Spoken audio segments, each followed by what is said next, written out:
When my wife's brother lost his job, I gave him one at my shop. Taught him everything. One morning I showed up and found him sitting at my desk wearing my name tag. I'm just making it more efficient, he said. My wife said he's better with people than you anyway. I walked into the break room, looked at the wall I built with my own hands, and that night, I should have seen it coming. The moment Rachel said, "Can you help Derek out?" something in my gut turned. But I said yes anyway. Because saying no would have made me the bad guy. Because she looked at me like I was some kind of safety net. Like my shop was her family's backup plan. Derek showed up on a Monday. He didn't even bring work boots, just loafers and a smile. I gave him a few old tools and told him to start with inventory. My guys, people I'd had for years, were polite at first. But I saw the way they looked at him. Like he didn't belong. Still, he tried. I'll give him that. Asked questions. Paid attention. Joked around a lot. Too much. He'd always crack jokes about if I ran this place. And I'd just wave it off. He was Rachel's brother. I wasn't about to get into it. Then he started wearing polos. Clean, pressed. I noticed he stopped working the floor. Stopped getting his hands dirty. Started sitting in on supplier calls. Even offered to take over parts ordering one day. Said I had enough to worry about. The worst part? Rachel encouraged it. You could use the help, she said. He's more organized than you think. One night I came home late. She was already drinking wine, scrolling her phone. I sat down exhausted. She looked up and said, "You know, Derek's really turning that place around. The guys say he's got good ideas." I stared at her. The guys? Yeah. Well, he mentioned some of them think he's easier to talk to. You're not always approachable. I didn't respond. What was there to say? She wasn't just siding with him, she was believing him. Like I was the problem. Like I was holding my own shop back. Then came that Tuesday. I got in at 6:45 a.m. like I always do. The place was already unlocked. The lights were on. I walked in and saw Derek at my desk. Not just sitting settled. Like he belonged there. He looked up, all smiles. "Hey man, thought I'd get ahead of the day. Figured out a new system for job scheduling. Gonna save us like 20% on gas and time." I looked at him, then at his chest. He was wearing my name tag. I keep that tag in a drawer. No one touches it. Not even my foreman. But here was Derek sitting in my chair like he owned it. "What the hell is that?" I asked, pointing at the tag. "Oh," he said, laughing. "I just grabbed it. Didn't want the customers confused. I'll get one made. Don't sweat it." I didn't say a word. Just turned around and walked into the break room.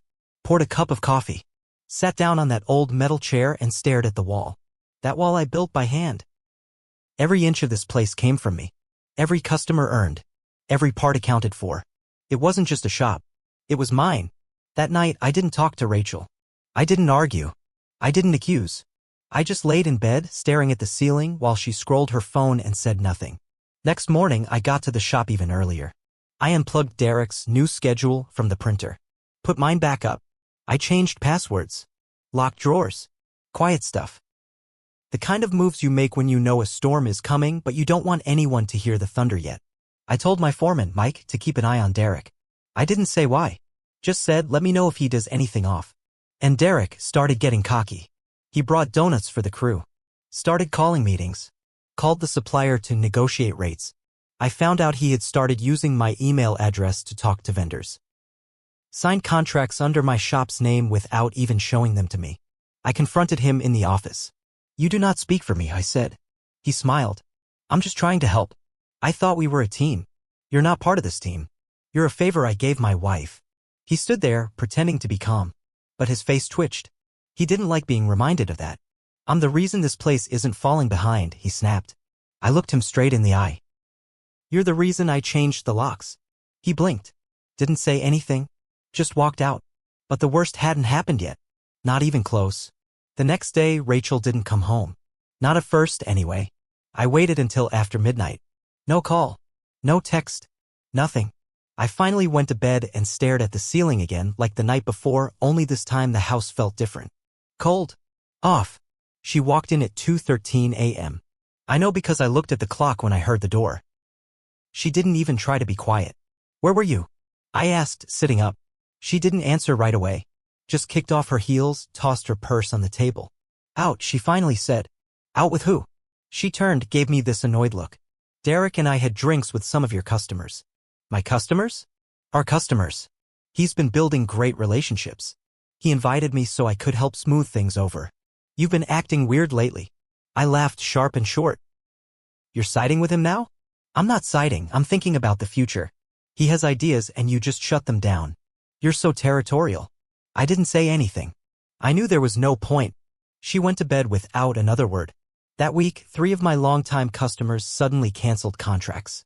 Said they were going in another direction. Said they appreciated my service but things felt disorganized. All of them had met Derek recently. I checked call logs. He called them. Pitched them things I never approved. Gave them discounts I never offered. Took credit for work my guys did. I called a meeting with my staff. Sat everyone down. I want every decision, every call, every quote, run by me from now on. No exceptions. Some of them nodded. Some looked uncomfortable. After the meeting, Mike pulled me aside. You need to know something, he said. He handed me a screenshot. A group chat between a few of the younger guys and Derek. Jokes about old man Chris being stuck in the past. Plans for a rebrand. Talk about turning the shop into Derek's Auto Solutions. Rebrand. I asked, my stomach sinking. Yeah, Mike said. He's saying you're thinking of retiring. Telling the guys he's next in line. I felt my pulse jump. The next morning I stayed home. Called a lawyer. Had her go over every single document tied to my shop. Turns out I was still the only owner. No silent partners. No one else listed. Good. Then I had her draft something new, tight as hell. A non-compete. A release. Terms of employment that made it crystal clear. No deals made without my signature. I brought the new papers to the shop that Friday. Told Derek to come into the office. He walked in with that smug look. What's up? He said, leaning back in my chair like it was his. Sign these, I said, sliding the papers across the desk. He glanced at them. Laughed. What's this, man? Clarity, I said. No more gray areas. You either work for me, or you don't work here. His smile faded as he read. This is insane. No, what's insane is you using my name, my desk, and my clients without permission.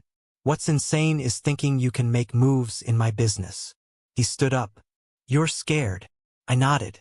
Damn right I am. Scared of letting a snake sit too long in my house. He stared at me, breathing hard. Then he grabbed the papers, crumpled them, and tossed them at my chest. I don't need this place. You'll see. He stormed out. 2 days later, he posted a big announcement online. Derek's Auto Solutions. Now open. New location. Better prices. Better service. Rachel shared it. Not a word to me. Just shared it like she was proud. That night, I sat in the break room again. Staring at that wall. Same spot. Same coffee. And I made a list. A very short list. It had one name on it. And one goal. Ruin him. I didn't say a word to Rachel that night. I didn't ask why she shared Derek's post. I didn't ask where she was going, or if she planned on coming home again. I just watched. Observed. She was wearing new clothes lately. Her hair looked professionally done. Like she was dressing for someone who gave her more attention than I did. Or someone who gave her plans. That next week, I visited Derek's new shop. Didn't say anything to anyone. Just parked across the street in my truck and watched from the cab. It was small. Looked like a rented bay in a strip plaza. Clean logo. Bright colors. Fancy digital sign that probably cost more than the tools inside. I recognized 2 of my guys walking in. Younger ones. Kyle and Josh. That pissed me off more than anything. He didn't just steal clients. He was now poaching my crew. When I got back to my shop, I called Mike into the office. Told him to check everyone's hours. Everyone's pay. Pull camera footage. Cross-check timestamps. If anyone was moonlighting at Derek's, I wanted names. A few hours later, Mike came back with a short list. Kyle, Josh, and one of my part-timers. They'd been sneaking out early, taking long lunch breaks, and on 2 different nights they were recorded leaving my shop with tool bags. Mine. I didn't say anything. I didn't yell. I just clocked out early that day. Went home. Sat in the garage, cracked a beer, and made a new list. A longer one this time. Names. clients, vendors. I started calling around. Found out Derek had set up a credit account with one of my suppliers using my name as a reference, said I was a former business partner. That explained why they didn't call to confirm anything. They assumed we were still connected. He was using my reputation to get credit, better prices, faster delivery. I fixed that quick. Called every supplier I ever dealt with and told them if they did business with Derek, they wouldn't be doing business with me. Some hesitated. I didn't care. I take my money somewhere else. Then I started calling clients. One by one. Hey, it's Chris from the shop. Just wanted to give you a heads up. Some people are saying I sold the business or I'm retiring. That's false. I'm still here, still working. But I also want to warn you, Derek's not part of my company. Never was. He's out there using my name to get business. Most were shocked. Some had already switched over. I didn't yell, didn't beg. I just told the truth. A few came back. Some didn't. But I kept calling. Then I filed the lawsuit. Trademark infringement. Misuse of business identity. Defamation. My lawyer put together a solid case. We had screenshots, emails, customer testimonies. Even proof that he'd forged my signature on a vendor agreement. Rachel got served first. She wasn't happy. You're going too far, she said. No, I told her. I went too far the second I trusted either of you. She looked at me stunned. What's that supposed to mean? You knew, I said. You knew he was planning this. And you helped him. Her jaw tightened. He needed a fresh start. He needed a leash. I walked out after that. Slept at the shop for 3 nights. Brought in a cot. It wasn't about the house anymore. It wasn't even about the money. It was about the principle. He stole from me. Lied to me. Turned people against me. And Rachel, she picked a side. And it wasn't mine. The final twist didn't come from me. It came from the IRS. Apparently, Derek never set up proper payroll. Never reported some of the contract labor. Never kept clean books. One of his new hires filed a complaint. Said Derek paid him cash under the table, then shorted him. Word got around. Audit started. Then one of the customers he poached, their car caught fire. Turns out he had installed a used part, charged for a new one. They lawyered up. I didn't lift a finger, but I watched it all happen. And I kept showing up to my shop every day, on time, clean, focused. Because this wasn't just revenge anymore. This was demolition. And I hadn't even started swinging the hammer yet. The news broke 2 months later. Derek's shop was shut down. Forced closure. Between the IRS audit, a lawsuit from that burned car client, and my own legal team tearing into his paperwork, he was done. Vendors dropped him. His landlord locked the doors. The fancy sign? Pulled down by a guy with a forklift and a deadline. But that wasn't the end. That was just the collapse. The fall came after. See, the IRS doesn't just take your business. They take everything tied to it. Derek had opened the business in his own name using his home address. When they froze his accounts, they froze everything. Personal bank, savings, even the Cash App accounts he used to pay his under-the-table guys. Clean sweep. The worst part? Rachel had put her name on the lease as a cosigner, trying to help her brother. Which meant when the damages were calculated and the building owner sued for breach of contract and repairs, she got hit, too. They lost the house.